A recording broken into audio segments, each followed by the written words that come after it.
আশা করি তোমরা আগে দুটো শর্টসে এখনও জানতে পারোনি, বাট এই ভিডিওটা দেখে তোমরা পুরো শিওর হয়ে গেলে। আমি এসেছি জিয়াগঞ্জে, বহরমপুর থেকে। বাট জিয়াগঞ্জে আমি এসেছি আমার দিদির বাড়িতে, আমার দিদির ছেলের বার্থডে সেলিব্রেট। তাই আমি সোজা চলে এসেছি। আমার একটু কাজ ছিল, তো সেই কারণে আমি সন্ধ্যাবেলা এসেছি, আর দিদিরা এসেছিলো সকালে। মানে আমার আরেকটা দিদির বাড়িতে। এই যে ছেলের হ্যাপি বার্থডে সেলিব্রেট হয়েছে, ওকে তোমরা সবাই কিন্তু একটু উইশ করে দিও হ্যাপি বার্থডে।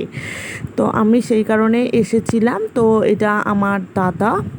আজকে আমরা রাতেই বাড়ি ফিরে যাব কি যাব না, তার জন্য তোমাদের নেক্সট শর্টস দেখতে হবে, তাহলে তোমরা জানতে পেরে যাবে পুরোটা। আর আমি এখানে কি কি করলাম, কোথায় ঘুরতে গেলাম, তোমাদেরকে সবটা শেয়ার করব। এটা আমার দিদি, এটা আমার ভাই, ওদেরকে নিয়ে আমি আলাদা করে অবশ্যই তোমাদেরকে শর্টস দেওয়ার চেষ্টা করব, কারণ ওরা খুব উৎসাহী ভিডিও করার জন্য। এটা আমার আরেকটা জামাইবু, আর এটা হলো বড় দিদি, এর ছেলের জন্মদিন আজকে। আর এটা তো আমার দাদা বললাম। এই যে দিদি হাই